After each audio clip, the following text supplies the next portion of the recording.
Hey guys, in this video I'm showing you how to be posing models in portraits. So for this video then I have Danielle. She is going to be modeling for me today, so if you want to check out all her links, they will be down in the description down below. Make sure you go check her out, give her a like, give her a follow and show some support.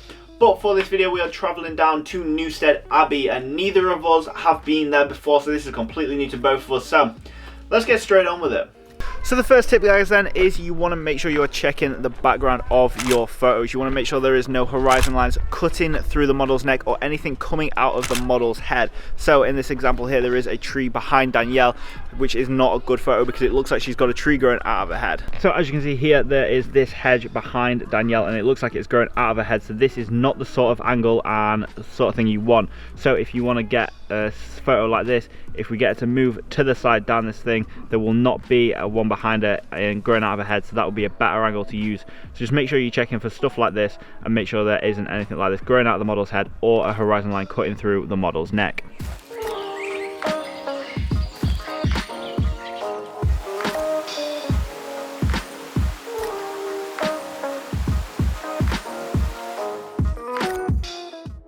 So I'm just here editing and I've realised I've accidentally missed out one of the points that I wanted to say. Now this point that I accidentally missed out is if you are not doing a full body portrait and you are cropping just below the waistline, do not crop any lower than the knee. Make sure you're cropping above the knee.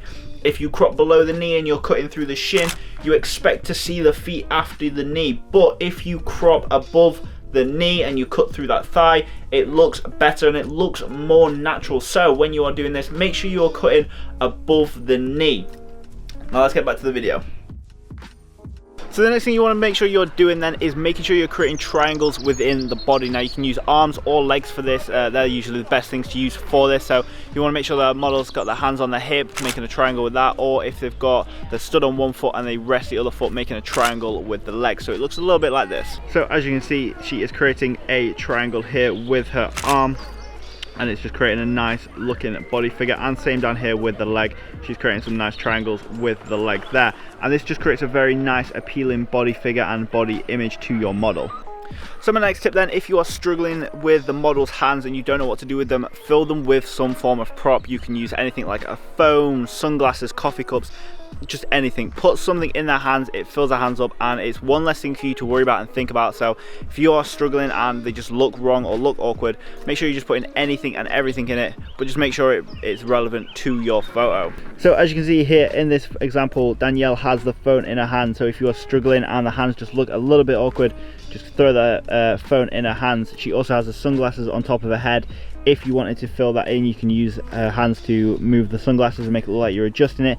Anything like that will look amazing within your photos, and it's one less thing for you to worry about when it comes to the hands within your photos. So going on to my last tip then is having 5 really good poses to go back to and fall upon at any time you need them. So my first favorite pose then I like to call the L-shaped pose. You can have the left arm going across the body and the right hand going up towards the face, playing with the hair, just floating around near the face. So it should look something a little bit like this. So as you can see, we have the left hand going across the body down here, and we have the right hand coming up towards the face.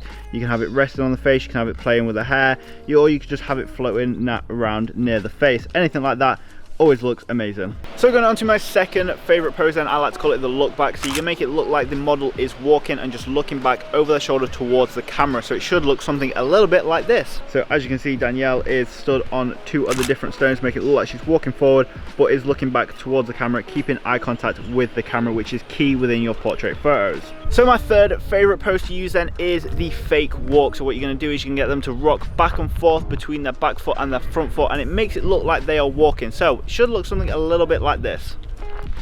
So you're just going to get them to rock back and forth off their back foot onto their front foot, and you're just going to use high burst photo mode to get as many photos as you can, and it'll make it look like they are fake walking and make it look like they're walking within your photos. So going on to the fourth pose that I really like to use, and that is the crouched down pose. It's very nice, simple to use, and it is very, very effective. You don't have to worry about using the hands or making sure the hands are doing anything, because you can just rest the hands on the legs and it always just makes the photos look amazing, and it's a nice and easy pose to use. So as you can see here, Danielle is crouched down. The hands look very, very natural, and the hands naturally just form into a position like this 9 times out of 10, so you really don't have to worry about the hands within this pose. There is a lot of movement within the head and the top half of the body that you can use. So this is a very nice, easy and effective pose to use within your photos, and it's a little bit different from the model being stood up all the time, and it's a nice little change and looks a little bit different. So going into my last and probably my favorite pose to fall back on is the lean-in pose. So you can lean on anything. It could be like a barrier, it could be a fence, it could be some form of podium, anything like that. Just get the model to lean on it and it always looks very, very good. So in this example here, we have Danielle. She is leaning on this fence panel here. She can have her arms like that. She can bring one of the hands up towards her face, anything like that, and it always creates amazing photos and looks very, very natural all the time. So if you want this is probably my favorite pose to use within my photos, so this is always a good one to go back to. So that wraps it up for this video. I do hope you enjoyed. If you did enjoy this video, make sure you're smashing a like down below, and I shall see you in the next video. Goodbye.